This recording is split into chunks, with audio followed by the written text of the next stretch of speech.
I'll just run briefly through, I guess, what the expectation might be tonight, what people might come out of the session with. I'll talk a bit about my passion, I guess, for treble dodging minor. There will be some technical definitions and screens to go through. We'll have a look at some examples, but more than anything, I think it's just to try and introduce a different way of thinking about methods generally possibly, but starting and using minor as the example is a really good introduction to this. And we'll also just discuss briefly why treble dodging minor might work very well on ringing room for those that use ringing room, and for those that don't, well, it's a good opportunity perhaps to to come in. So treble dodging minor, it really is the greatest. And I thought, I don't want to bore people, but I'll just give perhaps a little bit of background, my own journey through treble dodging minor. And like I say, I'll try not to bore you all to tears before we start properly. And although I started ringing when barely out of nappies, I didn't really discover treble dodging minor until I was well into my 30s. And of course, I'd rung treble dodging minor methods before then, but mostly it was restricted to a few surprise methods and maybe Kent and Oxford. It was at the Oxford University dinner in 2004, I think I was first introduced to a chap called Philip Eris. He seemed very sure of himself, for one that was not long out of nappies himself. And he told me in no uncertain terms that treble dodging minor is where it's at. And he thought that great things would be possible if I was interested in coming across to Cambridge to ring handbells with him and his pal, Andrew Tibbets. And at that time, as you said, Arthur, I lived in Coventry there, but fortunately or coincidentally or whatever, I used to spend one day a week working in St Ives, in fact, my current company. And this presented the opportunity to pop along to Cambridge after work and have a ring with Philip and Andrew. Our first rather modest aim was to ring the longest peal yet rung. And our first peal together was just a 10,000 of treble dodging minor in 21 methods, and this was back in April 2004. Don't worry, I won't bore you forever, but I just want to give some context to all of this. After that initial 10,000, it didn't take long to sort of get up to 20,000, and I recall quite a few trips back to Coventry at 2 a.m. in the morning, having rung for over 7 hours and demolished a pizza or two. And you might think I'd be pretty tired, not getting home till sort of gone 3:30, having had a full day at work and then another almost equivalent of ringing. But actually far from it. I found, and I remember quite clearly being really buzzing at the adrenaline of all the ringing. It was like nothing I'd done before. I found it completely absorbing and full on. And I think, one of the things we knew at any point it was very easy to lose. With just 3 of you ringing, if one person goes wrong, you can just about manage and cope. But if 2 people go wrong, that's pretty much curtains unless you drag it back very quickly. And I guess a bit like a musical band, the fewer ringers there are, the tighter the performance can be. And this was definitely the case we found with the peals we rang. And I still do. I love ringing minor because of that, especially on handbells. Often at the beginning of an extent, one of us might announce a beer round, and that was the first person to make a mistake would buy the beer. And I think I remember there were certainly times in some of our long peals where we had over 7 extents, i.e. over a normal length peal's worth, without a single trip, and that was just magic, you know, to get ringing like that. But it was certainly more than that. It was great. It was just great fun. We had near constant banter through many of our attempts, and we built such a great friendship and understanding of each other. Yeah, you know, there were many records over the years, but I think far more important to me is probably that friendship and the enjoyment I've gained from you know, ringing minor, and that's certainly the case more so, I'd say, than, you know, I've rung loads of 12-bell peals, loads of whatever, but I'd still say that, you know, my most enjoyable ringing has been treble dodging minor, which is you know, pretty good compliment. So the quote you see there, it's one that Andrew Tibbets used to band around, and I can certainly relate to it. I'm just hoping that tonight I can prove it wrong and try and transfer some of the enjoyment and passion about it to some of you. So we will crack on, and I'm going to start, you know, very simply. I'm not assuming, or hopefully not assuming, any real prior knowledge. Take it back to bare definitions. And tonight, really, you know, what I want to do is to give you all perhaps some tools for learning and thinking about methods, you know, that you might not already have. I'm not saying the way I do it or the way I'm going to try and share is the right way or the only way. We all need to find what works, you know, best for us. But hopefully the session will just give some pointers and you know, something to take away. But starting at the beginning, treble dodging minor, simple definition: 6 bells and the treble follows a regular path. And hopefully we can see the treble path through here is broken down, and these lines are fairly significant. They break the lead down into sections. So this section is the trebles 1-2 section, the trebles 3-4 section, and then 5-6, and obviously 5-6, 3-4, and 1-2 coming back down. We'll move on. You may well have heard the terms treble bob, delight, and surprise, and the term even treble dodging minor is really a group, is the general term for these 3 specifics. And again, I'm not going to, this isn't a sort of, you know, theory exam or anything, but they will be terms that you will have come across and therefore worth some explanation as to what treble bob, surprise, and delight are. So briefly, and like I say, no tests at the end, with treble bob, there's no internal places at the transition between each of the treble sections. So when the treble moves from 1-2 to 3-4 and from 3-4 to 4-5. Surprise, there are internal places at all of those transitions, and delight is everything else.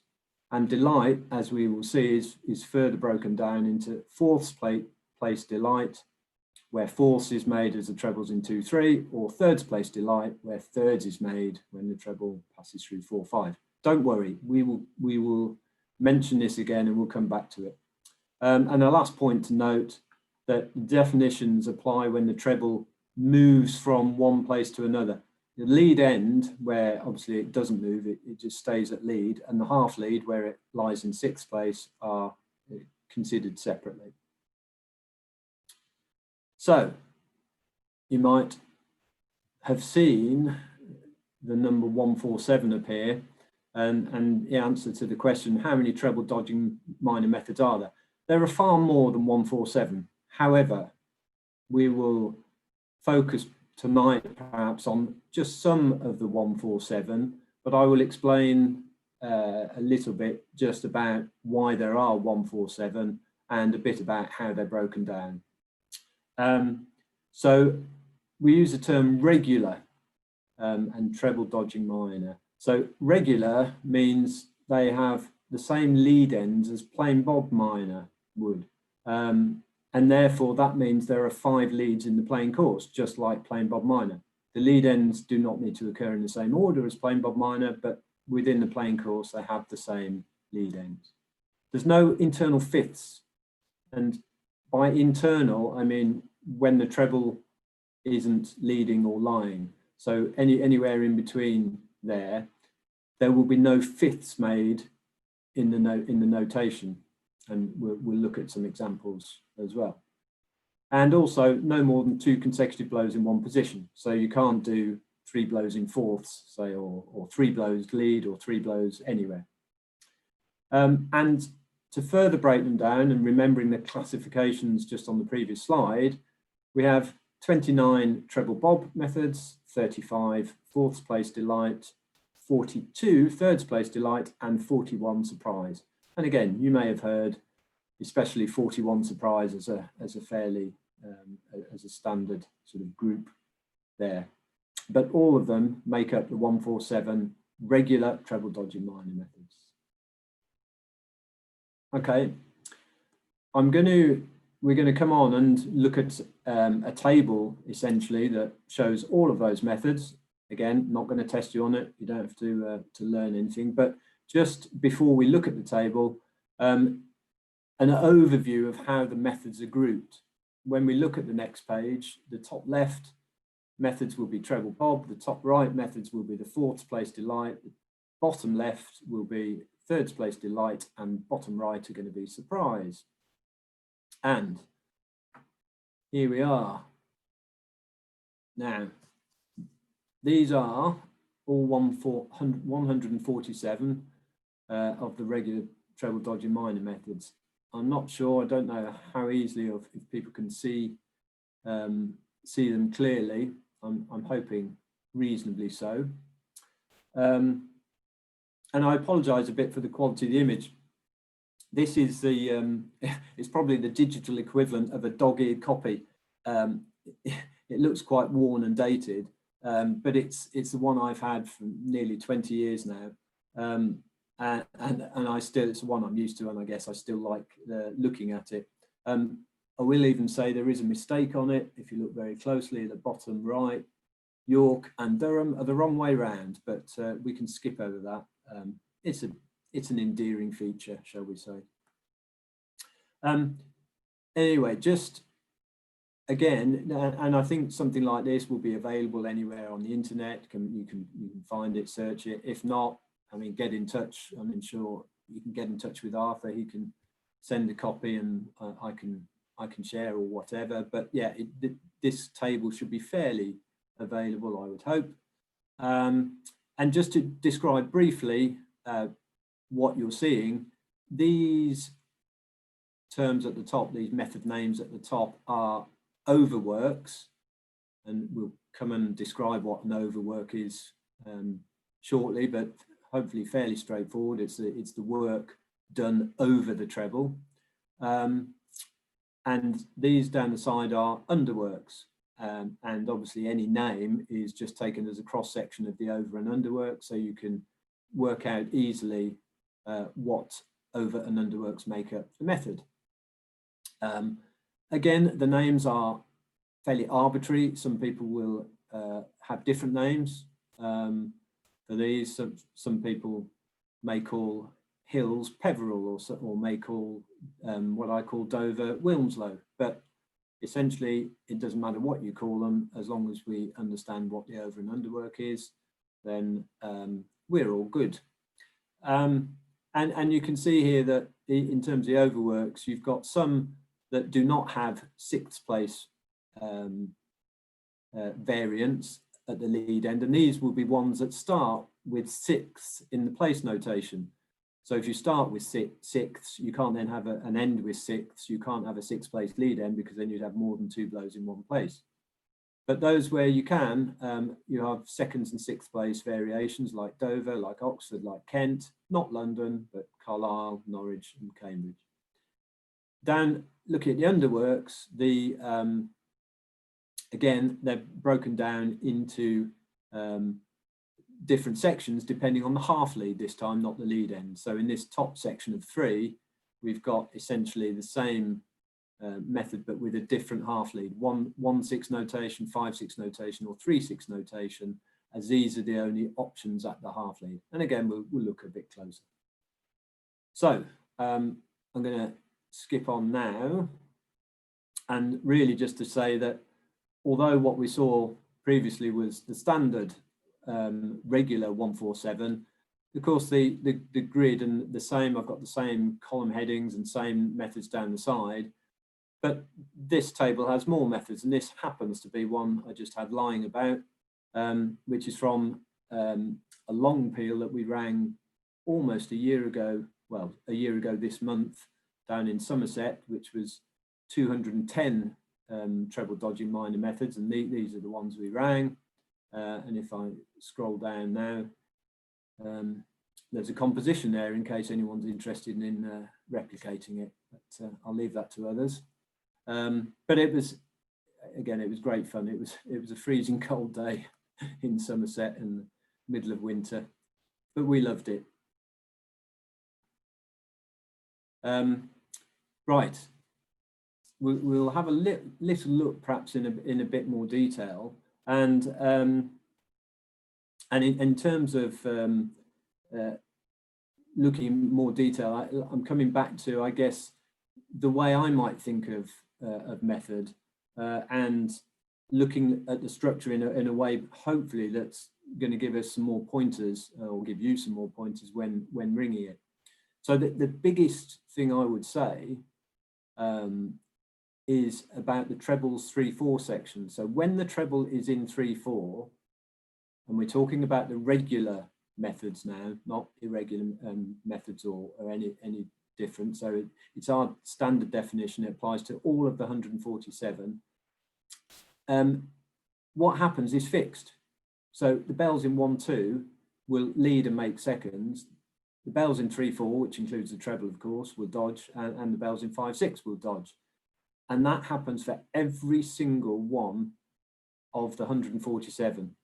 Therefore, when you're ringing, and if, as I say, we're trying to think about it differently, the section where the treble is in 3/4 is a time where you can almost relax and use that as a transition between 1/2 and 5/6, between when the treble's in 1/2 and the treble's in 5/6, or vice versa on the way down. As we've already said, the treble's 1/2 section defines the overwork, and along with the row as the treble passes through 2/3, and the treble's 5/6 section defines the underwork, along again with the transition row as the treble passes through 4/5. The half lead and the lead end we can consider separately, and we'll look at some examples of that in due course.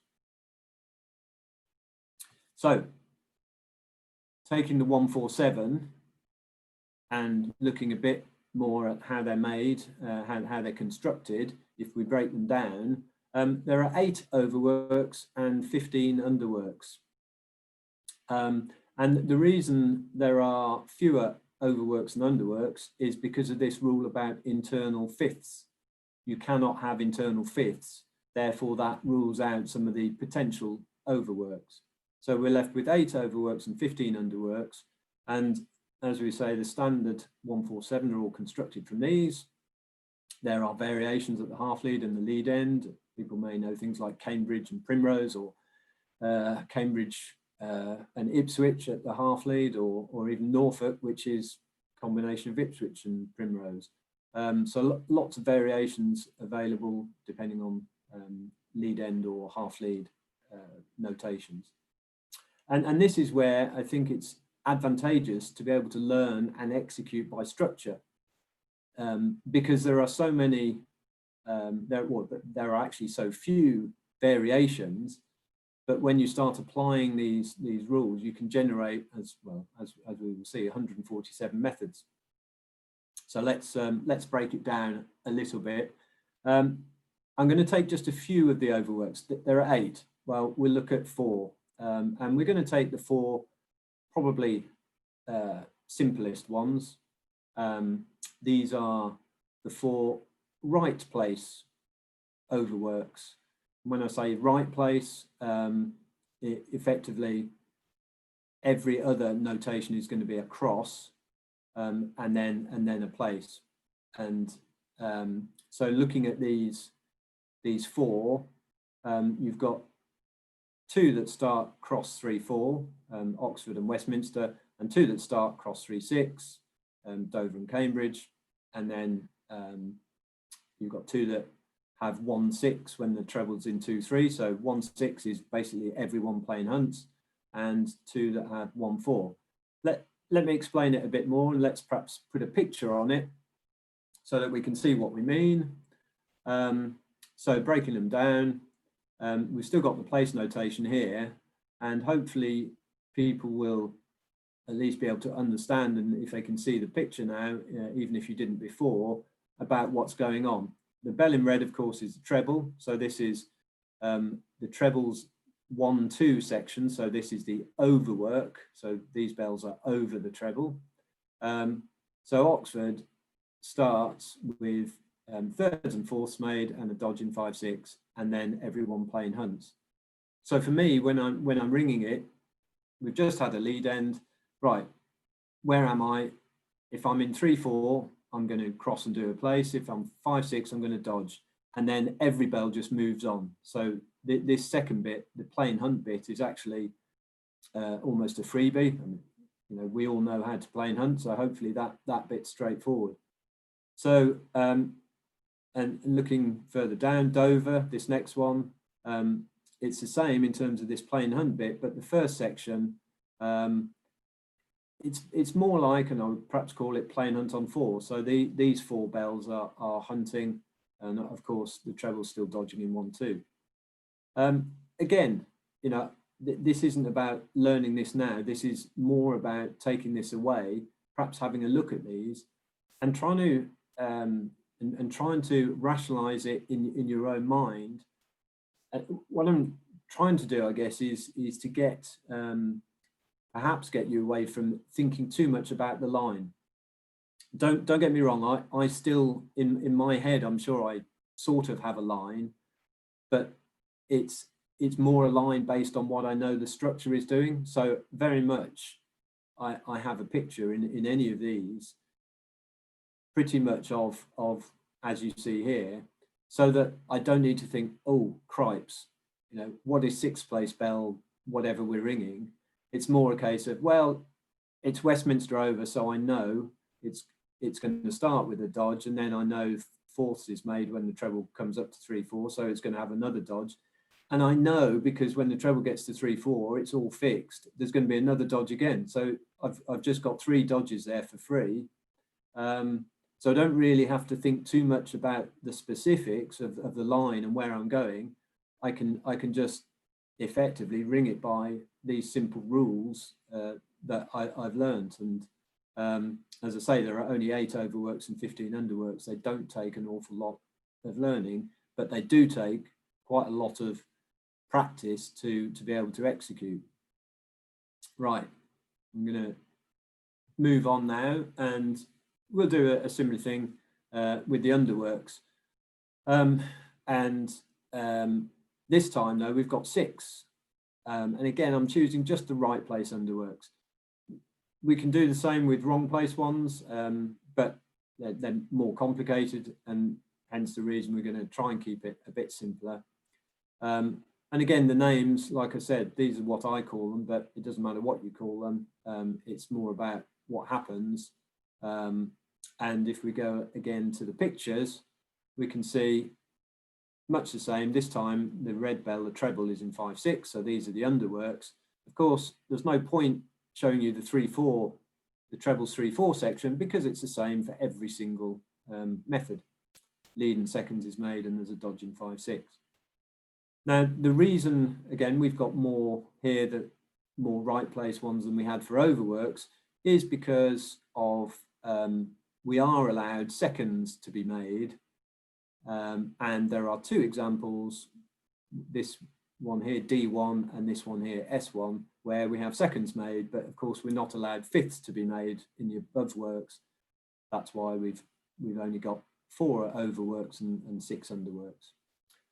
Again, I'm not going to dwell too long on them, only to say that these first 3 here all start with 1 6, 1 6 and 1 6, and 1 6, as we discussed, is just plain hunt. So again, as the treble is leaving 3 4, all bells plain hunt is quite a simple instruction to follow, and again, it gives you a bit more thinking time.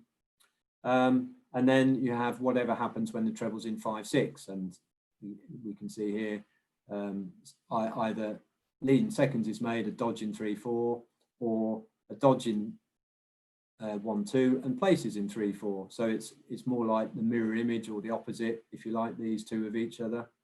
And if we look at S1 and S2, actually exactly the same as D1 and D2, in as much as you have D1 has lead in seconds and a dodge in 3 4. S1 has lead in seconds and a dodge in 3 4 too. The only difference is the first section, D1 has plain hunt 1 6, whereas S1 has thirds made. So again, there are similarities. You know, I know that D1 is pretty much the same as S1, except for that first instruction. And again, it sounds sort of complicated, but actually with a bit of practice, it becomes really quite straightforward. And the final pairing here, this Mendip and Cambridge, again, these are the ones that have sort of plain hunt on 4 when the treble's dodging 5 6. They both have that same feature, but again, with the difference being that one has thirds made and one has plain hunt before that. These are sort of taken in isolation, but let's sort of put it all together, and we'll have a look at some examples. And I've deliberately chosen some examples of methods that you quite possibly haven't heard of, unless you're already an avid treble dodging minor fan. So the first one we've got here is Duke of Norfolk Treble Bob, and if we remember the definition of Treble Bob, it has no internal places in the transition between sections. So here, when the treble's in 2 3, it's got a 1 6 notation, which everyone plain hunts, no internal places. And here in 4 5 for the treble, the same again. So that's why this method is a Treble Bob method. Again, let's look at the feature when the treble's in 3 4. Here we are, a nice freebie. We've got lead seconds, and then everyone else is dodging. So already we've got a big chunk of this is defined. Now, again, looking at the overwork, I said here it's seconds Oxford over the treble. What do I mean by that? Well, seconds, I'm referring here to the notation at the lead end. So at the lead end, seconds is made, but the over method is Oxford, which we saw in the previous slide, starts with thirds and fourths made when the treble's in 1 2 and the dodge in 5 6, followed by plain hunt. So and so that's the overwork.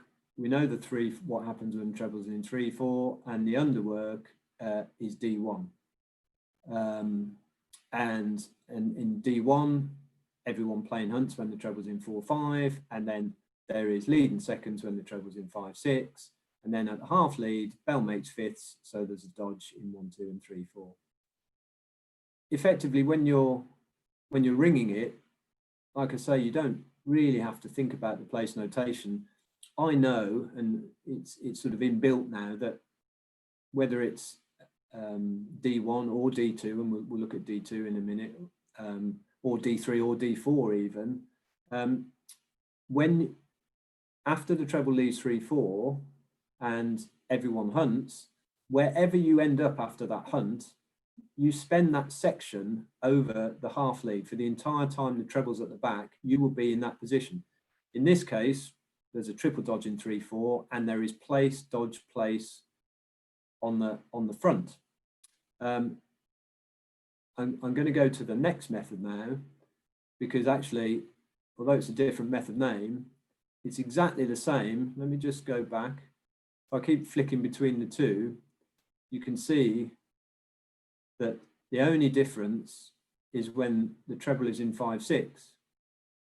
And in one of them, lead and seconds is made, and in the other, thirds and fourths is made when the treble's in 5/6. And that's the only difference. So in one of these, you do place, dodge, place in 3/4, and in the other, you do place, dodge, place on the front. So again, these are very minor sort of variations on a theme.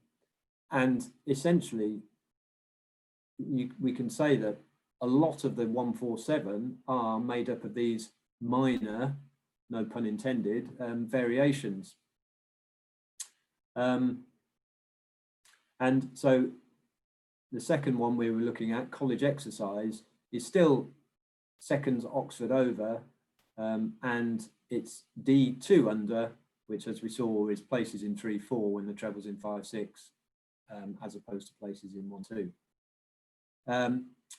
And of course, there are other methods with a 6th place lead end, and again, so that's 2 more methods. So already we've essentially got 4 methods for almost for free with very little knowledge. And we'll move on actually and look at a couple more. This time we've got a method called Old Oxford Delight Minor, which is actually Westminster over the treble, but again it's D1 under, so it's exactly the same underwork as we saw in Duke of Norfolk, Treble Bob. And in fact, the only difference is actually when the treble is in 2/3. Now the line, if you look at it, may end up looking quite different because, well, we have a different pivot bell in these methods. So the lead end order is completely different from Duke of Norfolk, but actually the method itself is almost identical. The only difference is we have 4ths made here instead of 6ths. But of course that translates to a completely different method, and some of the bells, actually the line looks quite different. But in terms of, and coming back to it again, if we try and ring it by structure and we note that this is the only difference, then it suddenly becomes quite easy to switch from one to the other, or to hold both, both in your head at the same time. Don't get too bogged down by learning the line. Think more about what's happening structure-wise, and almost trust yourself and to follow it through. And really on the same sort of theme, I've got College Bob 4 Delight Minor here, which if I sort of flick between the two again, hopefully you can see exactly the same thing, because College Bob 4 Delight Minor is D2 under, and again, the difference being there are places in 3/4 as opposed to 1/2. Other than that, identical. So there we are. And again, you've got these are seconds place methods. You've got the 6th place equivalents. So actually, well, if we put all 4 of them side by side, the ones we've looked at, these are all seconds place methods. There are 4 more 6th place methods, which would look exactly the same, apart from the lead end, where everyone would play in hunt rather than seconds being made. So there's effectively 8 methods here we can be looking at. And if we look at them side by side, actually, when we look at them, look at this, cross 3/4, cross, they all start with that same section when the treble's in 1/2. And to me, that this is probably, or these 2 overworks, if you like, are probably what I think about the easiest. Easy because you don't actually move away from wherever you are for the first section.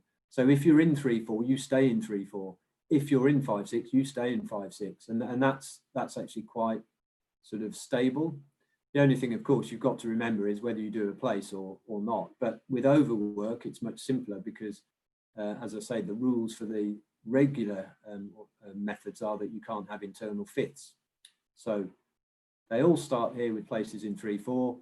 The variation comes, well, there's variation when the treble's in 2/3. The Oxford over methods have everyone playing hunting, and the Westminster over methods have fourths made and a dodge at the back. When the treble's in 3/4, here we go, cross 1, 2, cross, and so all 4 methods are the same. And again, in terms of the below works, we have two of them are D1 under, that's this one and this one, Duke of Norfolk and Old Oxford, and 2 of them are D2 under. Again, the only variation is what happens when the treble's in 5/6. Some have places on the front, some have places in 3/4.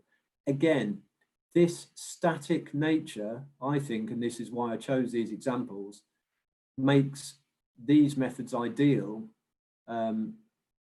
Especially, they're probably ones that most of you won't be familiar with, but probably ones that, you know, anyone, for instance, that has run Cambridge Minor or even Kent or Oxford Minor will be able to ring these, no problem at all. And my challenge to you, I guess, is to try and ring them. These might be new to you, but try and ring it more by the structure. I've deliberately not put any blue lines in this slideshow, and that's to try and sort of get away from, I'm not saying don't use blue lines at all. You know, in your head, you can hold blue lines, absolutely, but it's hopefully a blue line sort of constructed from knowing what's happening, rather than a blue line where if you fall off it, you're completely stuffed. Whereas here, if you can keep a track of which section the treble's at, you can hopefully stay on track. And also bear in mind that whereas there are 5 leads in the playing course, and therefore there's 5 separate lines to learn, you know, once you've learnt, if you like, the structure, and I should point out, and hopefully it's implicit, but just in case people were wondering, methods are symmetric. Therefore, the place notation listed here stops at the half lead, and the second half of the lead is just the reverse of the first half of the lead. So the same happens when the treble's in 5/6. It's the same, thirds and fourths is made here in this example of college exercise. There's a plain hunt when the treble's in 4/5, same as it is there. Obviously, lead and seconds when the treble's in 3/4. There's a plain hunt when the treble's in 2/3, and the thirds and fourths is made when the treble's in 1/2. So symmetry there. So once you've learned, you know, these few instructions, in theory, you're away, and you can ring a whole plain course, you can ring an extent, you can ring a PEAL, whatever. Right. Good. We'll just, and again, I mean, I could go on forever and ever, and just to show a few more examples, really. I chose one bit at random, but I quite like Kirkstall. And again, well, it's Cambridge, as you can see here, Cambridge over the treble, which obviously anyone that rings Cambridge should recognise the start here of the Cambridge play spells, and that's the overwork. And then underwork, well, we've already looked at D2, which has thirds and fourths made when the treble's in 5/6 and a dodge on the front, and everyone playing hunts when the treble's in 4/5. But it has a 1/6 half lead, i.e. lead and sixths. So the rule at the half lead is to plain hunt. But again, you know, plain hunting is the first thing that we all learn to do, so hopefully we're good at it.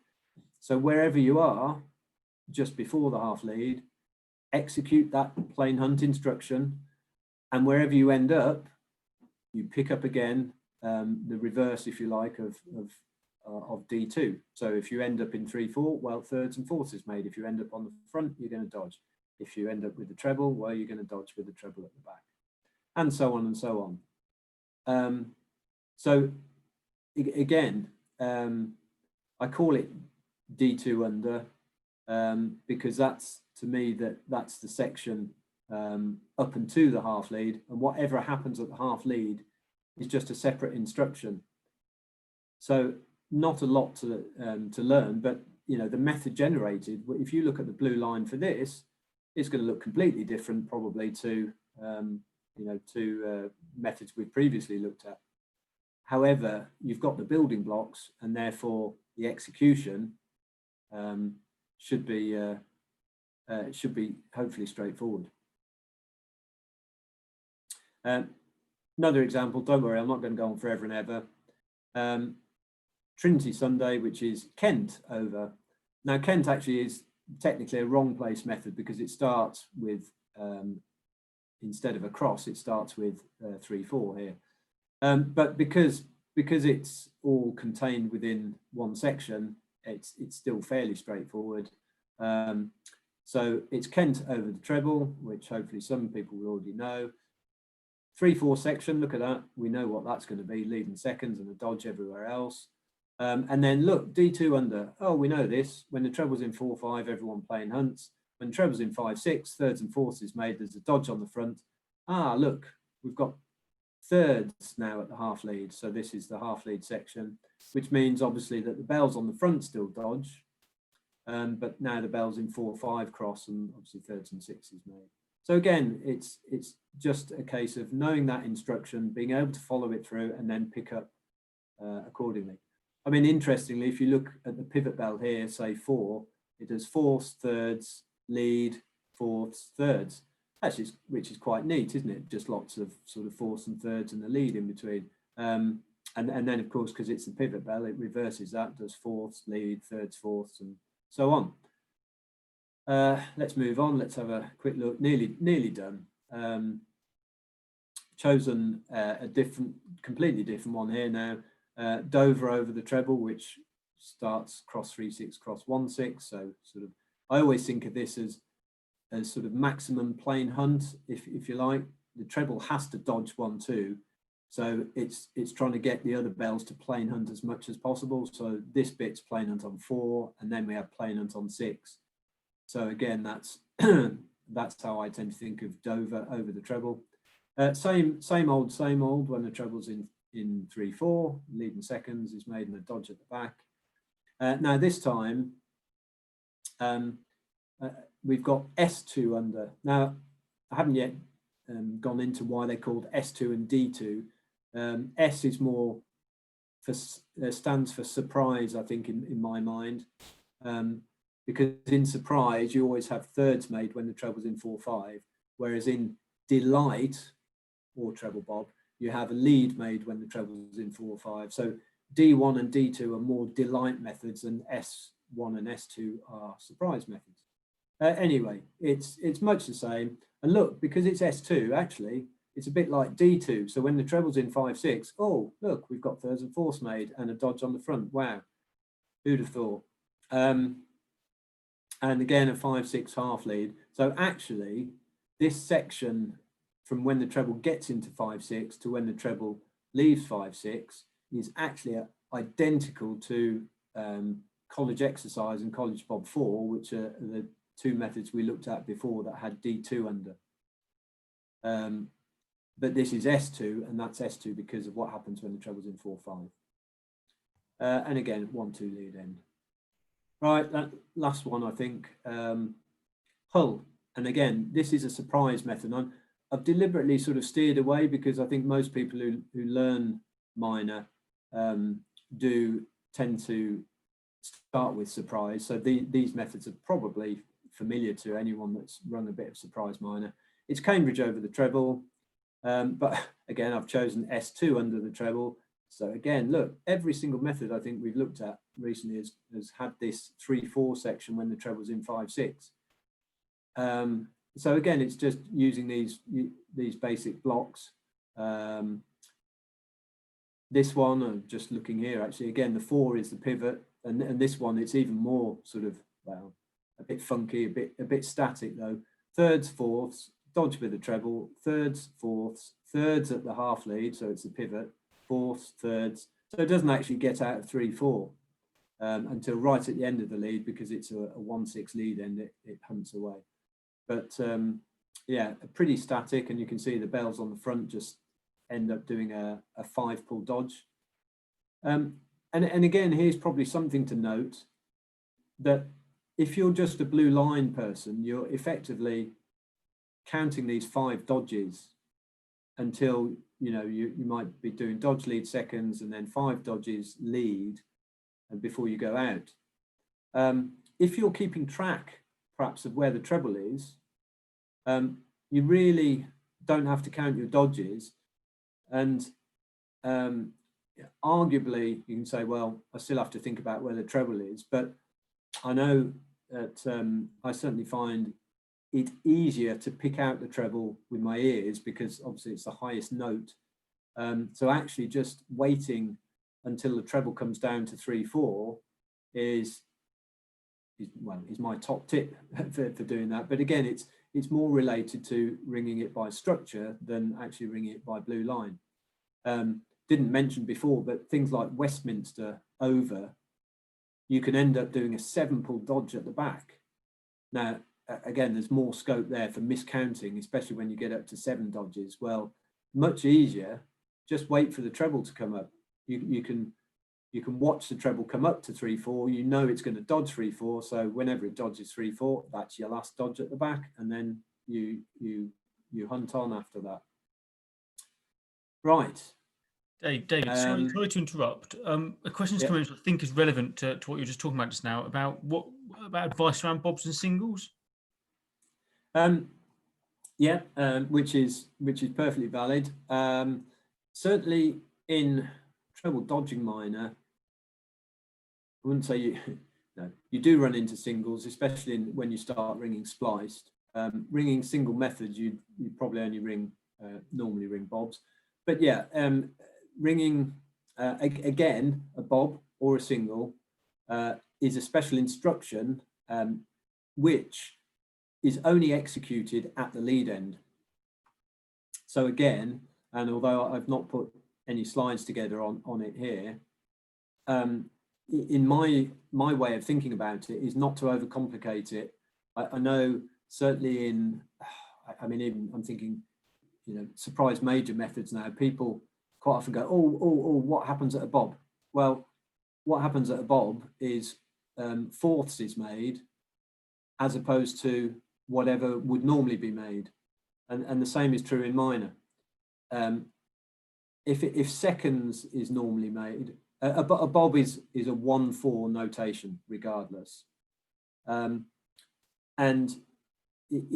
I would execute it as such, as in, I know that when fourths is made, the bells in 2/3 will cross and the bells in 5/6 will cross.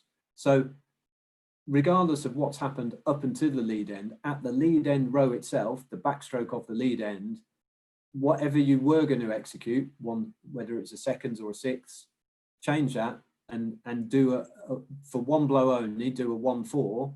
Now, 2 of those bells will be unaffected anyway, because if you had a seconds place lead end anyway, the bells in 5/6 would already be crossing, and if you have fourths place, well, they're still going to cross. It's the only difference is the bells in 2, 3, 4. Conversely, if you have a 1/6 lead end and you have 1/4 instead, the bells in 2, 3 would cross anyway, and the bells in 4, 5, 6 are the ones that are affected. But again, I don't really even think about it like that. In my mind, I would always just say it's 1/4, and same for a single, it's 1, 2, 3, 4, and whatever that effect that then has. Wherever you end up, and again, this is back to what I was saying, you then pick up the trebles 1/2 section. What happens if we're ringing, if we have a bob and then I run out and now it's Oxford over, I've run out to thirds place, right? I know that Oxford starts with places in 3/4, so I'm going to do fourths and then back in. And like I say, it's about not overcomplicating it. And also, and I probably haven't mentioned it yet, the reason perhaps I do that is because I do most of my minor ringing in hand on handbells, and this is why I find the structure is so much easier, because again, rather than 2 individual blue lines, I'm really just thinking of instructions. What happens next? What's happening next? And if you've got that overall view of the method, you can work through each section in your head, and the instruction applies to two bells just as much. You know, if you've got one bell in 5/6 and one bell in 3/4, you know, if it's Oxford over or Westminster over, they're going to stay in those places. One of them will do a dodge, one of them will do places, and so it's much easier to think of that as one thing rather than going, oh right, hang on, third place bell starts, oh, fourth and in, yeah, right, sixth place bell starts, oh, dodge and then come down, or whatever.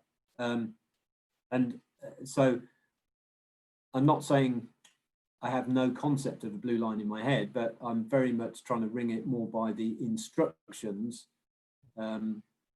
which sounds a bit seat of your pants. And I can imagine people are sort of thinking, no, horrified, could never do that. And like I say, it's not, I'm not by any stretch saying this is the best way to do it or this is the only way to do it. Everyone has to find what works for them. All I'm saying is this is a way to do it, and certainly I think people who ring a lot, say, especially saying on handbells, would certainly say they use a lot of these techniques, and really it's just, yeah, it's about showing you the next step is more about, you know, get a pen and paper out, or go on the internet or whatever, and, you know, start having a look at some examples, and maybe we'll come on to it shortly. All I was going to do, I got this slide again, but it was really to say that, I mean, we've looked at a number of examples. There's loads here, even based on the right place, that the examples we've looked at already. There's far more than I've highlighted, and I won't go through them now. But yeah, you know, download it for yourself, have a look. You know, there's much fun to be had working through here, and I sort of love the names as well. There's some wonderful names. I mean, I'm again not going to bore people, but it's just yeah, there is something magical about minor, and I think because as well, that's it, 147. It's finite. It's a group, if you like. If you start looking at major or royal or maximus, you've got millions of possibilities in terms of what you call regular methods, but minor, it's finite, and you know, people, it's a goal, and people learn all 147 ring peals of the 147 and or subsets thereof. You know, certainly you talk to John Warboys, and he spent a lifetime getting some brilliant compositions out for them as well. So yeah, much fun to be had. And really this is the last bit really I was going to point out was look, you know, we're in a situation at the moment where ringing is quite heavily curtailed. So let's you know, try it out in ringing room. I don't know how many people here have tried ringing room, but you know, it works very well in ringing room, in as much as it's internet based, but the fewer people you have, and I mean, obviously, I guess 3 might be the minimum, but even if it's 6 of you, you know, that's a lot less than, you know, 8, 10, 12, what people are trying. So actually the technology and the, you know, it's less likely to go wrong. And also, I mean, things like, you know, you could, and I'm not saying cheat, but have the grid in front of you. It's, you know, there's no problem is to sort of help yourself at first, because you think, well, hang on, I want to ring Oxford over D2 or whatever. I'm trying to get them in my head. Let's have the sheet in front of me. You know, we're among friends, hopefully. So you know, it's something that's worth trying, and I definitely encourage, because I know, you know, St Martin's Guild, you've got your own ringing room server, and yeah, and you can set up however many, well, any number of different ringing rooms. So it's definitely worth. I mean, even groups that perhaps who are on here tonight, you know, try it out. Try ringing 1 bell. If you can do that too easily, well, try ringing 2. And just have fun, I think is about it. You know, it's the main thing. Yeah, just a reminder here, it's all about where the treble is. You've got to, in your head, follow it, but actually use the treble in 3/4 as that anchor. You know, that happens, obviously, it happens twice every lead, and so it happens actually quite frequently, and you get that time in each lead where actually you're transitioning between overwork and underwork, or vice versa. And you've got that, once it's in your head that, oh, treble's in 3/4, right, I'm dodging at the back and I'm making places on the front. It's very, it becomes almost second nature, and it allows you that thinking time to go, okay, right, when the treble leaves 3/4, what's happening now? And again, you've got a bit of thinking time, and then you're ready for the next bit. Yeah, at first it will seem like it all happens far too quickly. You'll get lost. Yeah, don't panic. It really doesn't matter if you get it wrong. Try again. Just have fun. And yeah, what next? I don't know. I just put some random things down. You know, if people are really interested in follow up, get back in touch, Arthur, and you know, we can arrange some more. I know some people have already done some sessions anyway. Just my own little sort of pet here, and I haven't even mentioned it yet, is magic blocks. There is a whole world of wonder just waiting for anyone that's brave enough to you know, to make that foray into magic blocks. But we can talk about that another time. So thank you, everyone, and apologies because I wasn't able to see the chat coming up as it came on. So sorry for not responding in real time. But Arthur, yeah, I don't know if you want to lead questions or get people to ask any. First of all, David, thank you ever so much for that. We've got a couple of questions coming in. So John Anderson asks, in long peels, do you all ring by the same process, and what sort of correcting instructions are given? Do we all ring? But yeah, I think, and I mean, I'm thinking back now to obviously mostly with Philip and Andrew, but actually same applies. I've run long peels with Henry and Alfie, and plenty of others from around Cambridge as well. Yeah, we absolutely. I mean, it really is all about where the treble is. So I'm trying to think what sort of things go wrong. I mean, typically somebody just falls off the line a bit. They've probably, I don't know, forgotten. Has the treble dodged 5/6 down yet? You know, you think, well, how can you forget that? But once you've been ringing for like 10 hours or something, it is easily done. And I guess the thing is about that, and this is why minor is, it's so cruel, but it's so brilliant as well. It's, you know, you need to be on that immediately, and this is where, and again, I mean, it takes a lot of practice, but this is another reason I find minor so enthralling, is that actually I find I can see it, and when I say see it, I can see all of it. So it's quite easy to see when, you know, if fourths should have been made there, and you know, if you're ringing 2 bells, you've probably got a bell in 3/4 anyway, or 1, 2, and 5, 6, or wherever. So if something goes wrong, you're not far away from it. So I actually find it quite easy to track, and if I'm conducting, that's, you know, I love that part of it. It's real concentration. You're watching, I'm watching every single row being rung, and you know, I can hear it in my head, you know, before it's being rung, and therefore if it's rung wrong, then it's fairly easy to you know. Now that sounds a bit sort of, well, yeah, wish it were that easy. It's not, you know, and you know, I fall down an awful lot, because when I'm concentrating, I'm really on it. I would say that's happening, and that's great.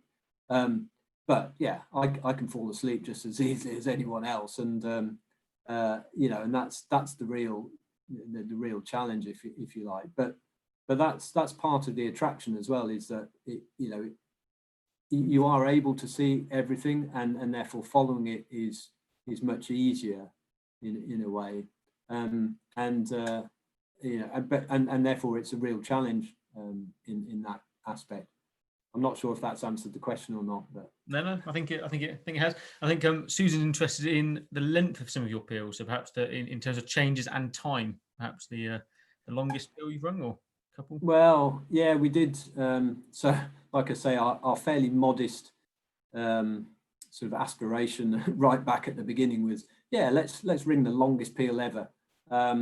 So, and that was in, so April 2004 was the first time we met. Even by the end of May 2004, we had an attempt for 50,000 changes, which was 70 extents, and unfortunately that came to grief, basically because we hadn't rung together enough by that time. In October 2004, we did eventually ring, well, second attempt, we rang the 50,000, which of course was 10,000 longer than the extent of major, or so, and in terms of time, it was 17 hours and something. I think it was just less than, because the extent of major I think was 17 hours 58, so we were a bit less. So actually it was less time. So to better that, we decided a couple of years later to go for 72,000, and that I think we lost it the first time after just over 50,000. So that was a bit of a hard pill to swallow. There was a few glum looks. It was in St Albans, which, funnily enough, is 6th place Westminster over D2. It's one of the easy methods, which I wish it's 6th place College Bob 4. Yeah, but it can happen, and again, it did happen. However, we did eventually score the 72,000. I think it was second attempt again, and that took 24 hours and 9 minutes. So that's the only time ever that any band has rung through a complete period of 24 hours. So incredible. So yeah. That's something for Susan and others to aspire to beat one day. Yeah, for sure. It's there. We did attempt. We thought it would be a good idea. I think that's the description. To go for all 147 in appeal, so an extent each. So the 72,000 was 100 extents, and we ran 100 different treble dodging minor methods. To ring all 147 an extent of each, it was around 105,000 changes. That was the attempt. We did go for it. We did. We didn't have the best start because, again, and it just shows what can happen. We were 2 hours in, and I think 10th extent, and yeah, we just got a bit too casual, and it imploded. So we started again because it seemed like, come all this way just to do it, and we got to, I think we rang 64,800 in the end, and it was actually called round. We decided we'd only got 40,000 to go, but yeah, we'd had enough at that point, and it was clear it wasn't. I think we'd sort of a bit demoralised at having lost it early on, and then it's one of those things you have to be absolutely committed, and if there's any doubt at all, it ain't going to go. And I mean, quite seriously, it really does do bad things to you, in terms of it can mess. And I do remember after the 72,000, sort of finishing it and being really drained, not just physically, but just completely at the end of my rope, pretty much. And I think the others probably the same, because 24 hours of absolute sort of solid concentration is probably more than the body is meant to do at any one time. But yeah, it's great, and great memories to have. Super. I'll just there's one more sort of question I have for you, which links into David Baversock's question as well. Obviously, you talk a lot about sort of the similarities between methods, and obviously that helps learning. But there must be pitfalls as well to methods that are too similar, presumably in terms of sort of confusing methods and so on. David asked, is there any special way to remember which method name refers to which set of sections? Yeah, not really. Yeah, it is just one of the biggies, because especially when we're ringing, say, the long peals, and we tend to ring sequences of methods that are similar. The easiest mistake in the world to make is in the very first lead of a new method. Guess what?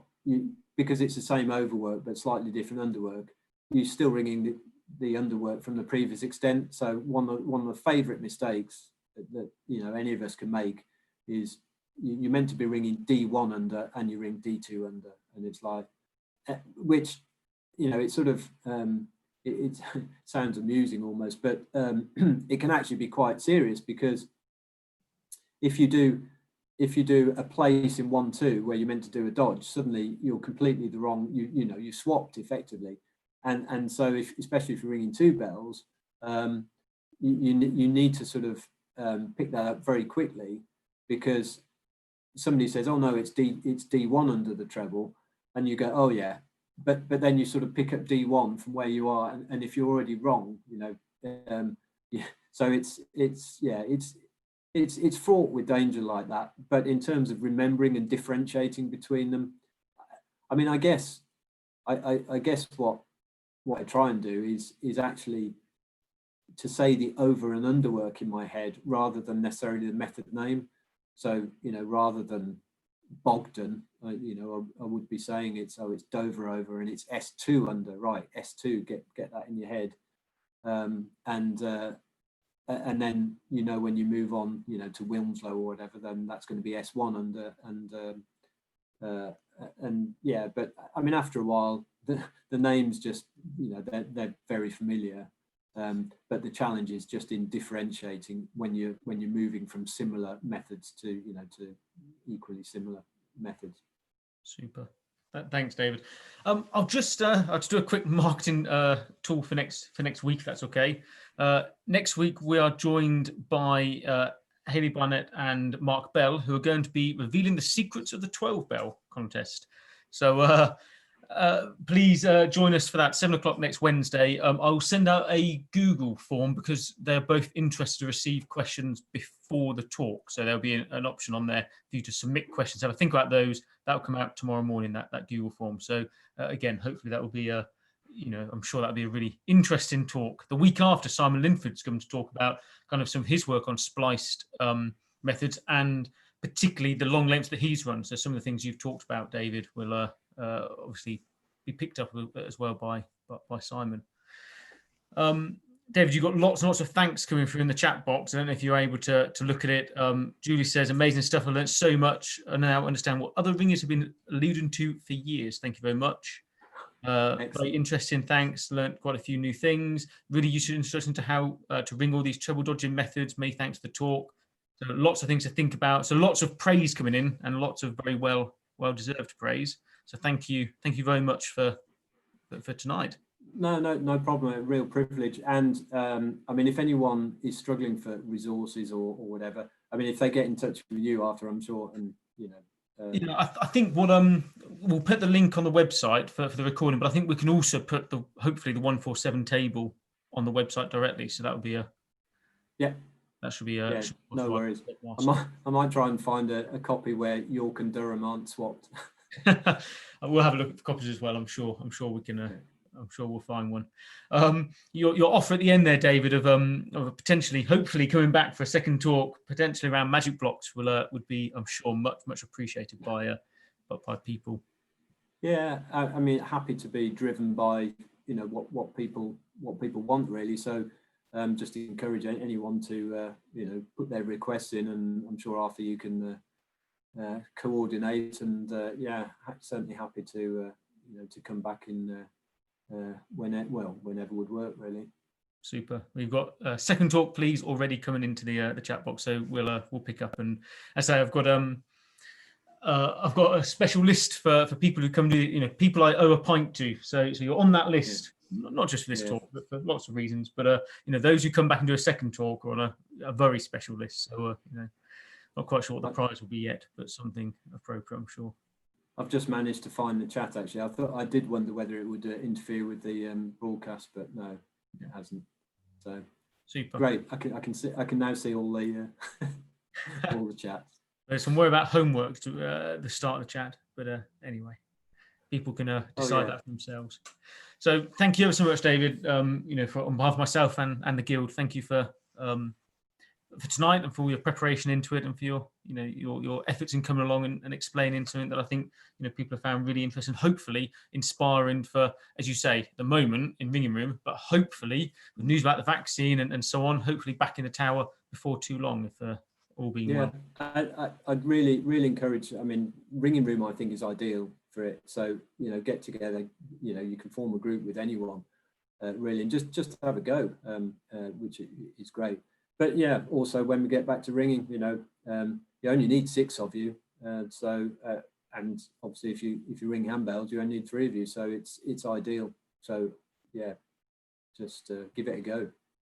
Super. Thanks ever so much. I will bid everyone good night and wish you all well. Thank you, David. Yeah, thanks. Cheers, everyone.